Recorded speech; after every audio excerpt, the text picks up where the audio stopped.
ಮದುವೆ ದಿನ ಬಂದೇ ಬಿಡ್ತು. ಮಹದೇಶ್ವರ ಬೆಟ್ಟದಲ್ಲಿ ಮದುವೆ. ನಾವೆಲ್ಲರೂ ಹೊರಡೋ ಸಂಭ್ರಮದಲ್ಲಿದ್ವಿ. ಯಾಕಂದರೆ ಹಿಂದಿನ ದಿನವೇ ಸಂಕ್ರಾಂತಿ ಹಬ್ಬ ಇದ್ದಿದ್ದರಿಂದ ಅದ್ರ ನೆಕ್ಸ್ಟ್ ದಿನವೇ ನಾವೆಲ್ಲರೂ ಹೊರಡೋದಿತ್ತು. ಚಪ್ರದ ಪೂಜೆ ಮುಗಿಸಿ ಹಳದಿ ಮುಗಿಸಿ ಮನೆಯಲ್ಲಿ ಮಹದೇಶ್ವರ ಬೆಟ್ಟಕ್ಕೆ ಪಯಣ ಶುರು ಆಯಿತು.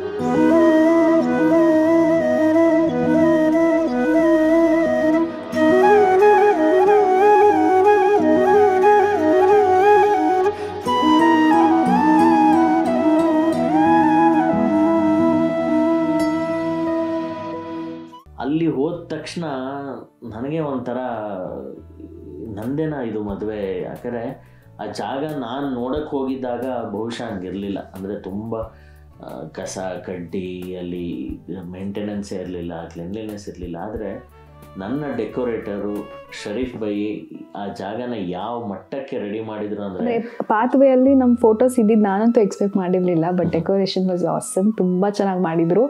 ಎಂಟ್ರಿ ಆಗಿದ ತಕ್ಷಣ ನಾನು ಈ ಕಡೆ ಅವರು ಆರತಿ ಮಾಡಿ ಒಳಗೆ ಕರ್ಕೊಳ್ಳೋದು ನೋಡಲ್ಲ, ಇಲ್ಲ ನನ್ನ ಫೋಟೋಸಲ್ಲಿ ನಮ್ಮಿಬ್ರು ಫೋಟೋಸಲ್ಲಿ ಇತ್ತು ಅದನ್ನು ನೋಡಲ್ಲ ಅನ್ನೋಷ್ಟು ತುಂಬ ಚೆನ್ನಾಗಿತ್ತು ಡೆಕೋರೇಷನ್ಸ್ ಎಲ್ಲ.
Day 2 it's a big day for us because ಮಾಂಗಲ್ಯ ಧಾರಣೆ ಅಥವಾ ಆ ಮುಹೂರ್ತಂ ಇದೆಯಲ್ಲ, ಬಹಳ ಒಂದು ವಿಶಿಷ್ಟ ಬದುಕು.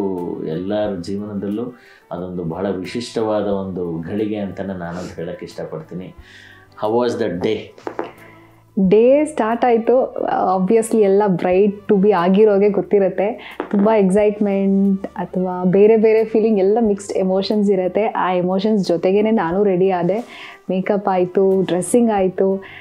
ನಮ್ಮ ರೇಖಾ ಅಕ್ಕ ಅವರು ತುಂಬ ಚೆನ್ನಾಗಿ ರೆಡಿ ಮಾಡಿದರು. ಸ್ಯಾರಿ ಡ್ರೇಪಿಂಗಿಂದ ಹಿಡಿದು, ಮೇಕಪ್ಪಿಂದ ಹಿಡಿದು, ಹೇರ್ ಸ್ಟೈಲಿಂದ ಹಿಡಿದು ತುಂಬ ಚೆನ್ನಾಗಿ ಕರೆಕ್ಟ್ ಟೈಮ್ಗೆ ನನ್ನ ರೆಡಿ ಮಾಡಿ ನಿಲ್ಲಿಸಿದ್ರು.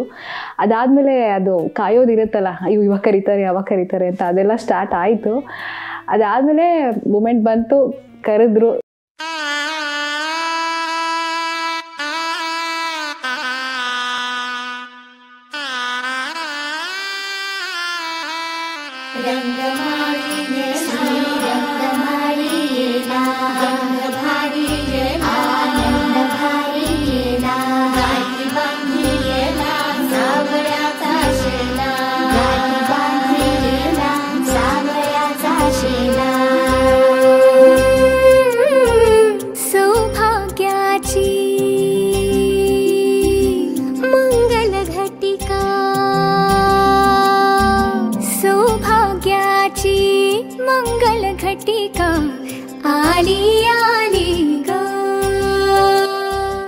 ನನ್ನ ಕಾಸ್ಟ್ಯೂಮ್ ಹೇಳೋದಾದರೆ ಒಂದು ವಿಶಿಷ್ಟ ಅನುಭವ.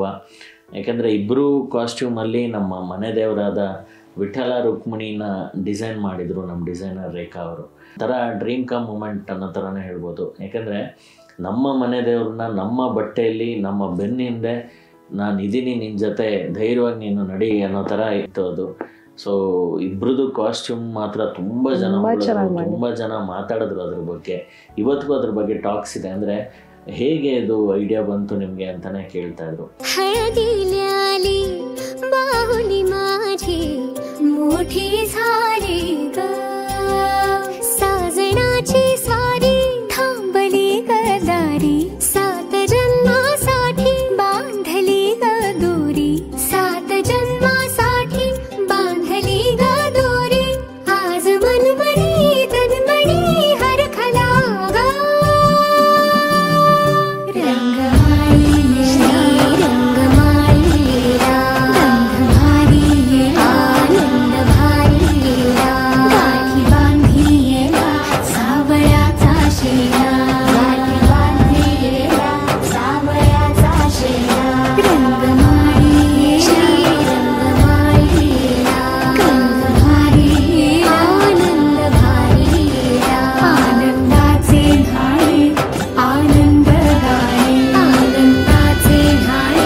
ನನ್ನ ಇಡೀ ಫ್ಯಾಮಿಲಿ ನನ್ನ ಜೊತೆ ಇದ್ದರು. ಆದರೆ only one person he was not there with me, that is my ಪಾಪ.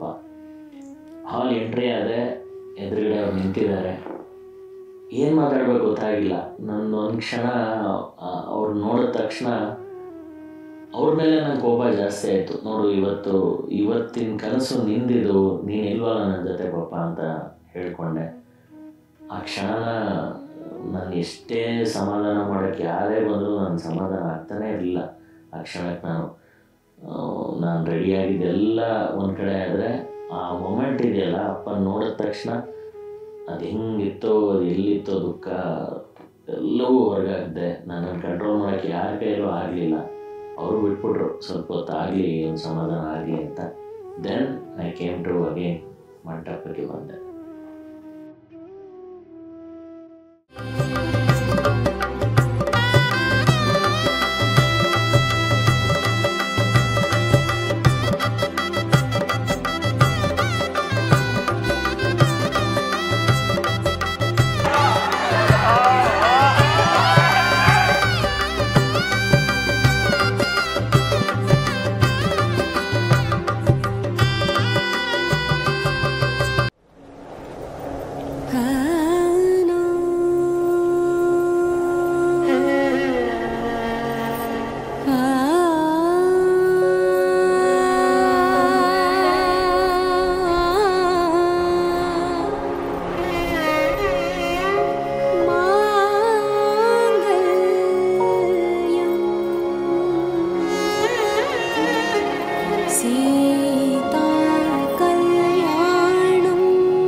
ಯಾವಾಗ ಆ ಮೂಮೆಂಟು ಶುರು ಆಯಿತು, ಆ ತಾಳಿ ಕಟ್ಟೋದು, ಎಲ್ಲರೂ ಹೇಳ್ತಿದ್ನಲ್ಲ, ನಾನು ಯೂಶ್ವಲಿ ಒಬ್ಬ ಫೋಟೋಗ್ರಾಫರ್ ಆದ್ದರಿಂದ ಬೇರೆಯವ್ರ ಮದುವೆಯಲ್ಲಿ ಆ ತಾಳಿ ಕಟ್ಟೋ ಮೂಮೆಂಟ್ನ ಭಾಳ ಸೂಕ್ಷ್ಮವಾಗಿ ಗಮನಿಸ್ತೀನಿ. ಬಿಕಾಸ್ ಅಲ್ಲೇ ಆ ಎಮೋಷನ್, ಇಡೀ ಮದುವೆ ಏನಿದೆ, ಇಷ್ಟು ಜರ್ನಿ ಸ್ಟಾರ್ಟಿಂಗ್ ಫ್ರಮ್ ಹುಡುಗಿ ನೋಡೋದ್ರಿಂದ ಹಿಡಿದು, ಹುಡುಗನ ನೋಡೋದ್ರಿಂದ ಹಿಡಿದು, ಮನೆ ನೋಡೋದ್ರಿಂದ ಹಿಡಿದು, ಎಂಗೇಜ್ಮೆಂಟು, ಪ್ರೀ ವೆಡ್ಡಿಂಗು, ಬೀಗ್ರೂಟ, ಕಂಡೋಬ ಪೂಜೆ ಎಲ್ಲನೂ ಮೀರಿ ಆ ಮದುವೆ ಅನ್ನೋ 3 ಅಕ್ಷರಕ್ಕೆ ಅರ್ಥ ಬರೋದೆ ತಾಳಿ ಕಟ್ಟೋ ಟೈಮ್.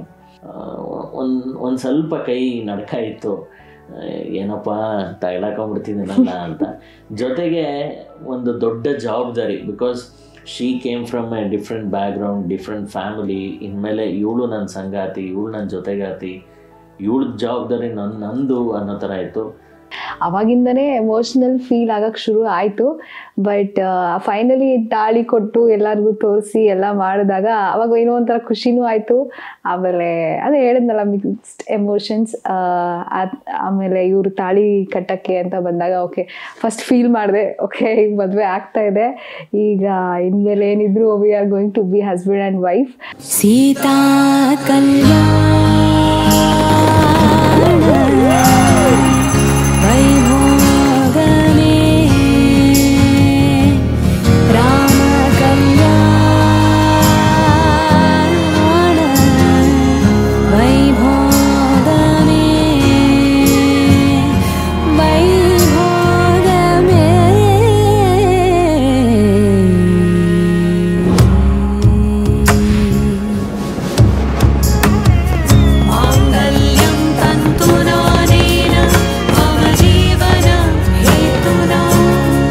ಬಹುಶಃ ನಮ್ಮ ಮದುವೆ ಡೇಟು ಅಥವಾ ನಮ್ಮ ಮದುವೆ ಟೈಮಿಂಗ್ಸು ಎಲ್ಲವೂ ಕೊಟ್ಟಿದ್ದು ನನ್ನ ಪೂಜ್ಯ ಗುರುಗಳು ಶ್ರೀ ಅರ್ಜುನ ಅವಧೂತ ಮಹಾರಾಜರು. ಅವ್ರು ಬರೋದನ್ನೇ ನಾನು ಕಾಯ್ತಾ ಇದ್ದೆ. ಸ್ಟೇಜಲ್ಲಿ ನಾನು ಬೇಕಾದ್ರೆ ನೀವು ವಿಡಿಯೋದಲ್ಲಿ ಅಬ್ಸರ್ವ್ ಮಾಡ್ಬೋದು, ನಾನು ಎಷ್ಟೇ ಅಲ್ಲಿ ಏನೇ ಶಾಸ್ತ್ರಗಳು ಮಾಡಿಸ್ತಾಯಿದ್ರು ಅಥವಾ ಇನ್ನೊಂದೇನೋ ಮಾಡ್ತಾಯಿದ್ರು, ಬಾಗಿಲ ಕಡೆನೇ ನೋಡ್ತಾ ಇದ್ದೆ.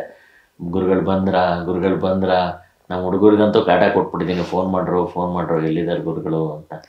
ಬಟ್ ನನ್ನ ಗುರುಗಳು ಪಟ್ ಅಂತ ಕರೆಕ್ಟು ನನ್ನ ಏನು ಮುಹೂರ್ತ ಅವ್ರು ಕೊಟ್ಟಿದ್ರು ಆ ಕ್ಷಣಕ್ಕೆ ಅವರು ದೇವಸ್ಥಾನಕ್ಕೆ ಮೊದಲು ಹೋಗಿ ಮಾದಪ್ಪನಿಗೆ ಪೂಜೆ ಮಾಡಿ ಅಲ್ಲಿಂದ ಸೀದಾ ನನ್ನ ಹತ್ರ ಬಂದರು. ಧೂತ ಅವಧೂತ ಅರ್ಜುನ ಅವಧೂತ ಇವಧೂತ ಅರ್ಜುನ ಅವಧೂತ.